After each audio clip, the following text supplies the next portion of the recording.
عن ابي هريره رضي الله عنه قال قال النبي صلى الله عليه وسلم رسول صلى الله عليه وسلم বলছেন قال الله تعالى আল্লাহ রাব্বুল আলামিন দুনিয়ার মানুষকে লক্ষ্য করে আল্লাহ বলছেন, দুনিয়ার মানুষকে লক্ষ্য করে আল্লাহ আহ্বান করছেন,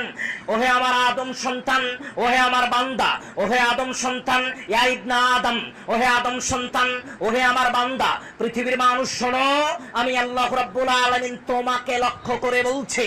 আল্লাহ রাব্বুল আলামিন বলছেন, তুমি তোমার অন্তরকে ইবাদতের জন্য ফাঁকা রেখে দাও, তুমি তোমার অন্তরকে আমার জন্য ফাঁকা রেখে দাও, তুমি তোমার এই অন্তরটা আমার জন্য একটু জায়গা রেখে দিও। আমার জন্য জায়গা মানে তুমি ইবাদতের জন্য অন্তরটা ফাঁকা রেখে দাও, দুনিয়াতে শরীয়তের জন্য অন্তরটা ফাঁকা রেখে দাও, শরীয়ত একটু মান্য